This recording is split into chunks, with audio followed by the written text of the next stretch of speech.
ரொம்ப லேட் நைட்ல இந்த ஷோ பண்றதுனால நான் வந்து என்னுடைய வார்த்தைகள் வந்து எப்படின்னா அவங்க கூட தனியா ஒருத்தங்க பர்சனலா பேசுற ஒரு உணர்வோடு தான் பேசுவேன்.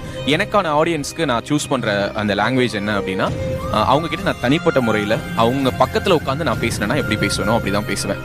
இப்போ வசந்த்ங்கிற ஒரு மின்னஞ்சல் பண்ணியிருக்காருன்னு வச்சுக்கோங்களேன். வசந்துடைய மின்னஞ்சல தான் நான் இவ்வளவு நேரம் உங்ககிட்ட பகிர்ந்துக்கிட்டேன். இறுதியாக ஒரு சில வார்த்தைகள் நான் வசந்துக்கு இப்போ பகிர்ந்துக்கணும்னு நினைக்கிறேன். உங்களுடைய மின்னஞ்சலை நீங்க குறிப்பிட்டிருக்கீங்க, சிங்கிள் பேரண்டா உங்க அப்பா இல்லாம உங்க அம்மா உங்களை ரொம்ப கஷ்டப்பட்டு படிக்க வைக்கிறாங்க அப்படின்னு சொல்லிட்டு. காதல்ங்கிறது வாழ்க்கையில ஒரு பகுதி தான் வசந்த். கண்டிப்பா இந்த காயம் உங்களுடைய மனசுல ஒரு ஓரத்துல இருக்கும். ஆனா இன்னைக்கு உங்களை வேணான்னு சொல்லிட்டு போன அந்த பொண்ணுக்காக நீங்க இந்த உலகத்தை விட்டு போனீங்க அப்படின்னா யோசிச்சு பாருங்க உங்க அம்மாவுக்கு யார் இருக்காங்கன்னு. ஆக்சுவலா ஒரு பகல் என்பது உற்சாகம் ஆர்ஜே டாக்ல, ஆனா இரவு வந்து ஒரு அரவணைப்பு, ஒரு மனுஷங்களுக்கான எல்லாம் இருக்கொண்டா நீ ஒன்றும் தனியா இல்லைங்கிற ஒரு டோனை ஆக்சுவலா அதை அந்த வாய்ஸ் வழியாக கொடுப்பதே ஒரு பெரிய விஷயம் தான்.